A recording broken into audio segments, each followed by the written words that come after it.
Bienvenidos a Mimbre, un espacio donde todos los colombianos tejemos paz. Nos encontramos en Montería, capital del departamento de Córdoba, en el Parque Ronda del Sinú, considerado por muchos como el parque lineal más grande de Latinoamérica. El río Sinú, al desembocar en el Mar Caribe y conectar con el centro del país, hace que el departamento de Córdoba se haya convertido no solo en un territorio clave de movilidad, sino en centro neurálgico de disputa por el uso de su rico suelo. La tierra ha sido un factor fundamental para entender los orígenes del conflicto armado colombiano, y es por esa razón que la reforma rural integral fue el primer punto de la agenda de paz entre el Estado y las FARC-EP. Este componente del acuerdo espera cerrar las brechas entre el campo y la ciudad y contribuir para crear condiciones de bienestar y una vida digna para la población rural. Desde aquí en Montería, capital de Córdoba, conoceremos la importancia del territorio en la construcción de paz. El primer punto del acuerdo de paz, que es el de la reforma rural integral, contiene varios elementos que buscan transformar el campo colombiano, pero lo importante acá es que habrá planes nacionales, adecuación de tierras, modernización de infraestructura vial, de riego, eléctrica y de conectividad. Esos puntos, por pequeños que parezcan, pues resultan ser vitales porque en el pasado resultaron ser unos de los factores por los que inició la guerra en Colombia. En el acuerdo quedó claro que la superación de la pobreza no es solamente un factor económico, sino que se debe asegurar que niños, niñas, mujeres y hombres tengan acceso adecuado a servicios y bienes públicos. Para ello, los planes nacionales buscarán superar la pobreza y la desigualdad para alcanzar el bienestar de la población rural y, por otra parte, la integración y el cierre de la brecha entre el campo y la ciudad. Hay un dato importante y es que en todo este trabajo articulado habrá una fase de transición de 15 años para lograr todos los objetivos. Sin embargo, en todo caso, el plan marco debe garantizar los máximos esfuerzos de cumplimiento de los planes nacionales en los próximos 5 años como primera medida. Para la superación de la pobreza se implementarán medidas específicas y diferenciadas para hacer frente a las necesidades particulares de las mujeres en el campo y lograr la igualdad efectiva de oportunidades entre hombres y mujeres. Las transformaciones se verán en infraestructura y adecuación de tierras, se construirán vías terciarias para unir a las veredas, se hará un plan de conectividad rural con el propósito de garantizar una vida digna en el territorio y una mayor y mejor productividad. Aunque este tema es política de Estado, en el Congreso avanzan varias iniciativas que giran en torno a la reforma rural integral y tienen como objetivo aportar insumos a través de leyes para acabar la desigualdad en el campo. El primer punto del acuerdo, Reforma Rural Integral, prioriza los territorios afectados por el conflicto y el abandono de la tierra a través de programas de desarrollo rural con enfoque territorial PDET, para resolver algunas de las dimensiones estructurales del conflicto armado en relación con la parte agraria y territorial del país. Ahora veremos cómo avanza la implementación en el punto 1 de los acuerdos de paz con la opinión de los expertos. El punto 1.3 del acuerdo de paz establece dentro del desarrollo social para el campo colombiano lo que tiene que ver con los planes nacionales para la reforma rural integral, como la infraestructura vial, la vivienda, la educación y la salud rural, entre otros. Para conocer más sobre este punto y saber cómo avanza su implementación, están con nosotros el profesor Mario Hernández, médico especialista en bioética del Departamento de Salud Pública y Tropical, Facultad de Medicina de la Universidad Nacional, y Adriana Fuentes, de FIAN, una organización internacional de derechos humanos que promueve y defiende el derecho a la alimentación. Y comienzo con usted, señora Fuentes. ¿Cómo ven ustedes los avances de este punto en la implementación? Efectivamente, los planes nacionales son una de las iniciativas más importantes que tiene el punto 1 del acuerdo de paz de la reforma rural integral, y varios de estos ya han sido aprobados. Por ejemplo, el Plan Nacional de Salud Rural, el Plan Nacional de Vías Terciarias, el Plan Nacional de Educación Rural. Digamos que hay algunos avances importantes en la formulación de los planes. Quizás la preocupación es pues los avances en la ejecución e implementación de estos planes. porque pues como nos suele pasar en Colombia, avanzamos bastante en la planeación, en los diagnósticos, en la formulación de estrategias, pero a la hora ya de concretar es donde no hay muchos avances. Y hay uno, por ejemplo, en el que hay muchísima expectativa en las comunidades campesinas y es el tema del plan de las vías terciarias. Si hay algo que sea importante para las comunidades es justamente esta apuesta que hizo el Acuerdo de Paz por generar inversiones efectivas en vías terciarias para estas comunidades más alejadas. Y pues la verdad que aunque el plan de vías está formulado, hacer una revisión en los territorios de cuáles de estas vías efectivamente ya están a disposición de las comunidades, pues es algo que no deja muchos resultados ya efectivos en la ejecución. Profesor Hernández, en el punto 1.3.2.1 del acuerdo se establece dentro del desarrollo social para el campo colombiano el tema de la salud. ¿Cómo se ha venido implementando este aspecto? Bueno, pues es que allí aparece la necesidad de hacer un plan nacional de salud rural dentro de los 16 planes que están propuestos para el punto 1.3. Son toda una serie de planes que los sectores del nivel nacional tienen que formular, son 16, para que haya realmente las condiciones para transformar el campo. Y estamos viendo que efectivamente es un instrumento muy potente, muy útil y que debe articularse con el nivel territorial, tanto de los PEDETs, los programas con enfoque territorial, como de los planes municipales y departamentales. El Ministerio ya elaboró un borrador de plan y cree que es posible en el sistema de aseguramiento que tenemos lograr esas articulaciones. Nosotros creemos que escuchando a la gente que vive en el campo con nuestra red Salud Paz, que es una red de universidades y organizaciones sociales, todavía falta precisar muy bien el enfoque territorial en salud. Nos parece que eso no está bien concebido, no está bien desarrollado por el sistema de aseguramiento. Entonces estamos proponiendo una serie de estrategias de especificidad territorial, diversidad territorial, étnica, cultural, de género, etcétera. Y bueno, creemos que es posible darle entonces una visión más territorial a ese Plan Nacional de Salud Rural.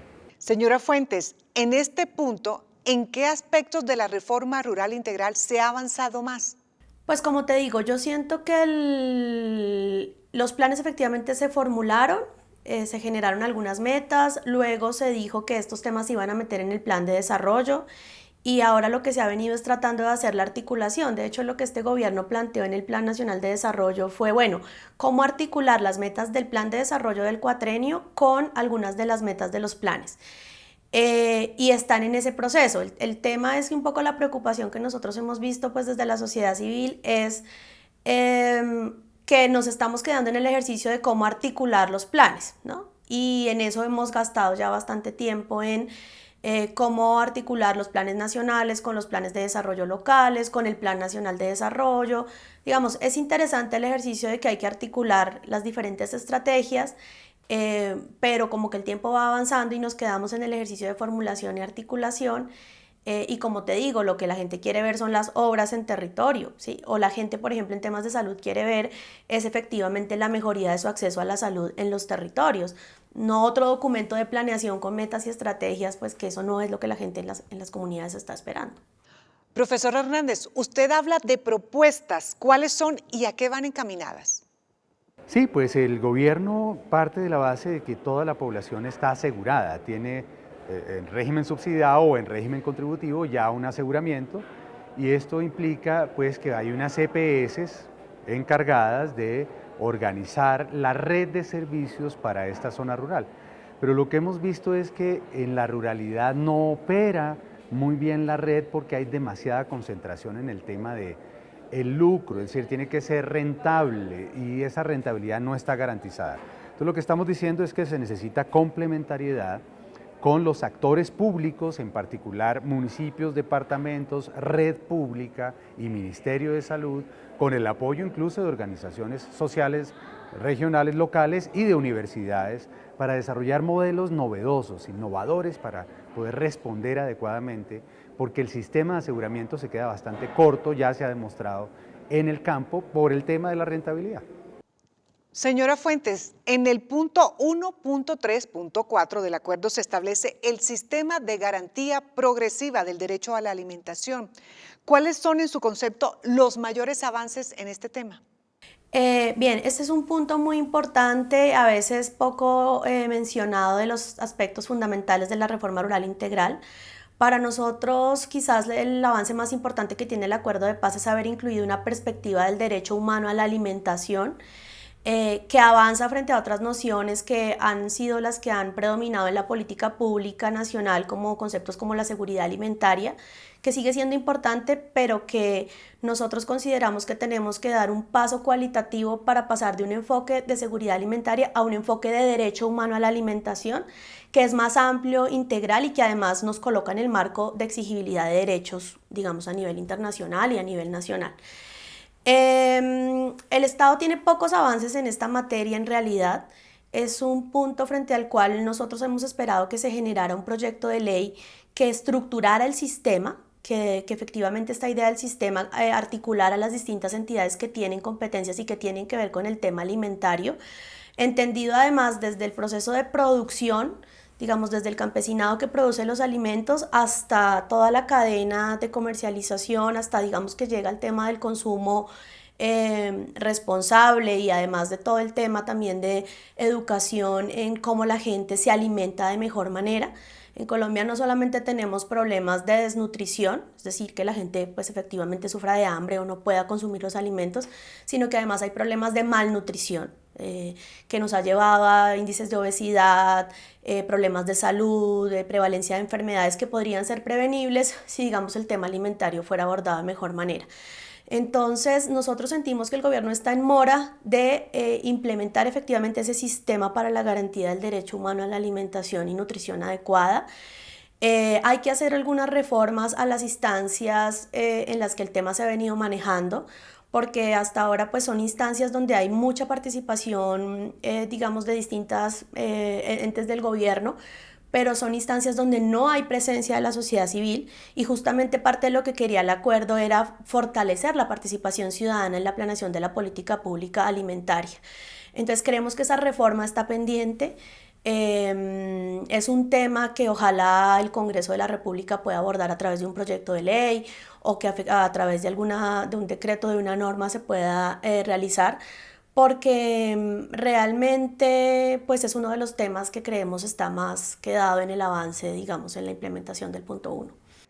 Profesor Hernández, el Gobierno Nacional ha anunciado el aumento del presupuesto en lo que tiene que ver con el tema de la cobertura y el mejoramiento de la infraestructura en salud. ¿Cómo han avanzado estos puntos dentro de la implementación de los acuerdos? Bueno, vemos que sí hay un compromiso que aparentemente está también en el plan de desarrollo, el Plan Nacional de Desarrollo, para tratar de por lo menos acompañar un proceso de infraestructura que debe ser cada vez más fuerte, porque no hay infraestructura en el campo para atender a la población. Pero vemos que esto se puede hacer de una manera más rápida, se puede hacer articulando recursos y esfuerzos del nivel local, departamental y nacional, se puede hacer incluso contando con las organizaciones sociales para que ellas mismas participen del proceso de recuperación de esa infraestructura, incluso de la administración o del vínculo entre comunidades y red hospitalaria. Eso se puede hacer, muchos países lo han venido haciendo, precisamente para tratar de que el sector salud no sea simplemente un convidado de piedra o que viene de vez en cuando a atender gente enferma, sino que pueda construir procesos comunitarios de salud, de protección y cuidado de la vida en general, y esto promueve la salud, no solamente atiende enfermedades. Y ese punto de articulación con todos los componentes del desarrollo rural nos parece fundamental, del desarrollo ambiental, incluso de la protección ambiental ligado con salud, y eso es lo que estamos proponiendo desde la red. Señora Fuentes, en comparación con otras experiencias internacionales en materia de paz, este tema del sistema de garantía progresiva del derecho a la alimentación, ¿cómo lo califica usted? Pues mira, la verdad que en otros procesos internacionales de paz, obviamente los puntos más importantes han sido los temas de justicia transicional, de desmovilización, de reintegración, digamos, de los excombatientes y su reintegración a la vida civil. El acuerdo colombiano es novedoso en el sentido de haber incluido con fuerza temáticas que no han sido abordadas en otros acuerdos de paz. Un ejemplo es el tema de género. Digamos, el acuerdo de paz colombiano es un ejemplo a nivel internacional en ser uno de los acuerdos que más disposiciones tiene en materia de equidad entre hombres y mujeres. Y yo creo que en el tema alimentario y en particular en los derechos sociales, este es un acuerdo de paz también bastante pionero. Porque otros ejercicios de justicia transicional han abordado sobre todo pues, los derechos de las víctimas, la reparación, la devolución inclusive de tierras a los despojados, pero el tema alimentario como tal pues no ha sido quizás el tema más importante en otros escenarios de posacuerdo, y en eso creo que Colombia tiene toda la oportunidad de hacerlo. Nosotros además, pues siendo un país con el potencial que tenemos de producción de alimentos, pues por nuestras condiciones geográficas y digamos de los suelos y de las condiciones que tenemos en nuestra biodiversidad, este país podría estar produciendo alimentos para consumo interno y para abastecer, digamos, otros mercados. Y lastimosamente pues el modelo de desarrollo que tenemos y las políticas públicas lo que nos han llevado es a estar importando alimentos, a comer cada vez comida cada vez más industrializada, más procesada, digamos desechando los alimentos naturales, los alimentos rurales, reales, en los cuales nosotros tendríamos un gran potencial. Y podríamos estar dando un ejemplo al mundo y pues la verdad es una oportunidad, digamos, que estamos perdiendo. Profesor Hernández, construir un modelo de prevención en el sector rural es importante, sobre todo teniendo en cuenta que en estas zonas este desarrollo ha sido mucho más complicado. ¿Cómo ha venido avanzando este tema en su opinión? Claro, es que la forma como está vista la prevención y la promoción de la salud en el sistema de aseguramiento es todavía muy ligada al tema de la atención de los individuos enfermos o la prevención de ciertas enfermedades. No, aquí hay que ir más allá, hay que tener una visión mucho más poblacional, más comunitaria, más histórica incluso de las poblaciones diversas que tenemos en sus territorios, para que con la participación de ellas podamos afectar las condiciones de vida que producen deterioro, malestar, enfermedad. Y esas condiciones de vida pasan por el ambiente, por el tipo de desarrollo rural que se tiene, por la participación de las mismas comunidades en esa transformación del campo. Entonces debemos generar los nexos entre el sector de servicios de salud y toda la dinámica rural territorial que se espera ocurra con el acuerdo final. Profesor Hernández, este punto de la implementación en lo que tiene que ver con el desarrollo del campo colombiano y el tema de la salud rural, pues es uno de los más complicados. Comparado con otros procesos en el resto del mundo, ¿cómo ven ustedes los avances y el desarrollo en Colombia? Bueno, eso es muy interesante porque precisamente una estudiante nuestra de Maestría de Salud Pública acaba de terminar una tesis que compara 4 países que tuvieron proceso de paz, tratando de ver cuál era el lugar de la salud. Pues el que más explícito tiene el tema de salud es el acuerdo colombiano y obviamente implica todo un proceso de vínculo de una serie de acciones que se hacen en el territorio para tratar de transformar las causas del conflicto. Yo creo que eso es muy importante, pero no es algo que vaya a pasar de la noche a la mañana, es algo que requiere mucho compromiso de la sociedad, no solamente de la que vive en el campo, sino de toda la sociedad colombiana, y articulación entre los instrumentos nacionales y los instrumentos más territoriales y locales, para que efectivamente podamos canalizar una cantidad de esfuerzos en el mismo sentido. De verdad que si se compara el acuerdo colombiano con otros países, es bastante bueno, bastante favorable su visión de salud, así sea todavía una punta de lanza solamente, hay que trabajar en eso. Gracias, profesor Hernández. Mario Hernández, profesor de la Universidad Nacional, y Adriana Fuente, de FIAN Internacional. Gracias por acompañarnos y explicarnos este importante tema de los planes nacionales para la reforma rural integral. Y desde el Planchón El Colombiano les contamos que el río Sinú, uno de los más importantes de Colombia, nace en el nudo del Paramillo, en el municipio de Ituango, en Antioquia. Atraviesa todo el departamento de Córdoba. Aquí habitan iguanas, ardillas rojas, monos colorados y osos perezosos, entre otras especies. Además, el territorio de Córdoba y su economía dependen del río. Para apoyar a las comunidades en sus territorios, el Acuerdo de Paz formuló una serie de estrategias fundamentales para implementar la reforma rural integral, prestando especial atención al tema de acceso, uso, tenencia y formalización de la propiedad. También la reforma rural integral plantea estrategias para el desarrollo de las comunidades mediante la creación de vías de acceso, la llegada de salud, educación, saneamiento básico y la constitución de planes productivos agrícolas, mecanismos de negociación cooperativa para la venta de los mismos y la participación para que los objetivos de esta reforma se hagan realidad en cada uno de los territorios con la participación de las comunidades. En Mimbres seguimos tejiendo, informando a Colombia.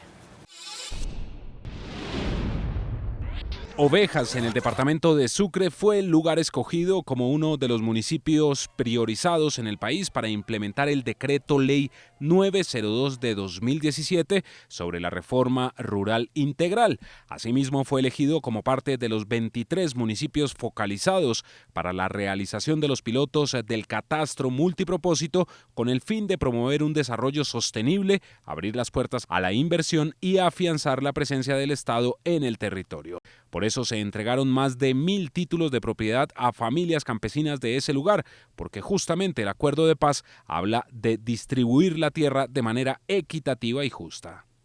Cuando hablamos de paz con legalidad, hablamos de estos hechos, porque la paz con legalidad se construye marcando historia. Y aquí hay un gobierno comprometido con dejar en este país una idea clara. Este gobierno no hace política con la paz, hace una política de paz y no busca diferenciar a los colombianos entre amigos y enemigos de la paz. Esta iniciativa beneficiará a las familias de 11 corregimientos de este municipio. En total, son 763 títulos de adjudicación de baldíos a personas naturales y 295 de formalización de predios privados para un total de 1.058. Este piloto es el primer ejercicio hecho en Colombia que combina el catastro multipropósito y el ordenamiento social de la propiedad rural y que tiene como fin la entrega de los títulos como reconocimiento a los derechos sobre la tierra. Sin duda, esto es fruto del Acuerdo de Paz. Porque aquí no solamente se hizo la actualización catastral predio a predio, sino que se hizo el barrido predial, que consiste en determinar no solamente la ubicación, sino el uso de la tierra, la cadena de trazabilidad propietaria, la regulación de la propiedad y, por supuesto, el registro que todos ustedes tienen en sus manos. Los beneficios de que las familias tengan su título de propiedad son, por ejemplo, que el terreno pueda ser objeto de proceso de herencia, que el propietario tenga acceso a créditos y proyectos productivos. Como lo pactado en La Habana es una política de Estado, estos ejercicios de formalización se seguirán haciendo en varias regiones para combatir el uso ilegal, la acumulación y el manejo ilegal de los predios.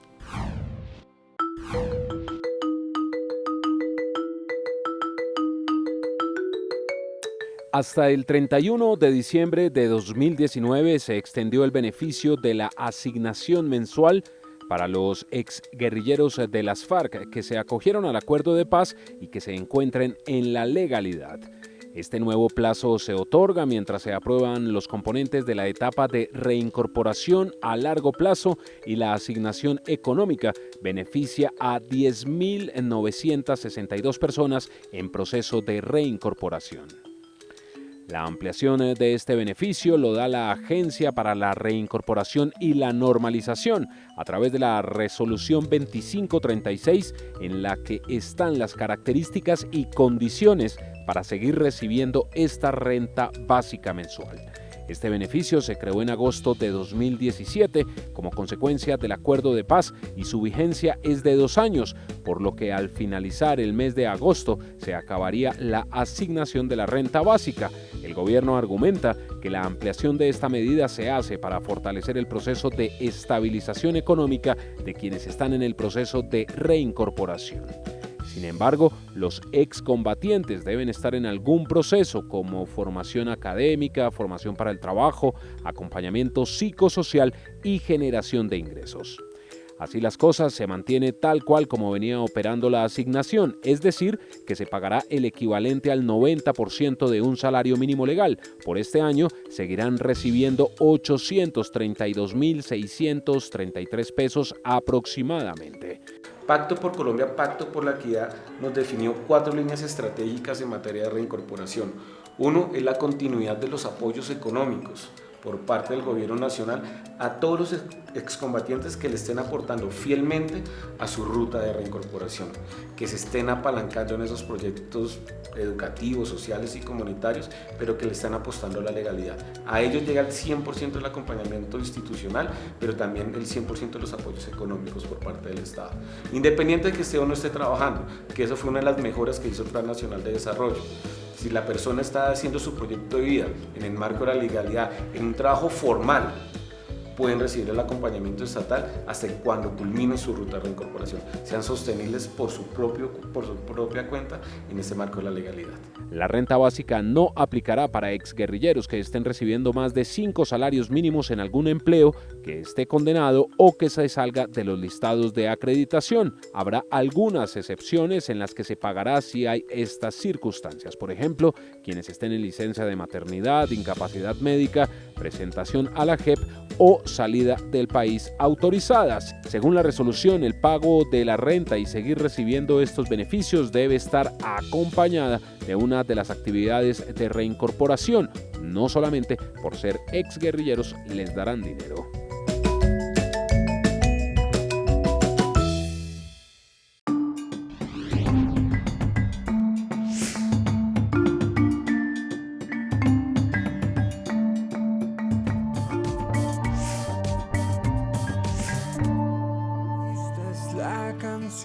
Que canto para sanar las heridas que la vida trae. Esta es la canción que canto para perdonar, pedir perdón y perdonarme.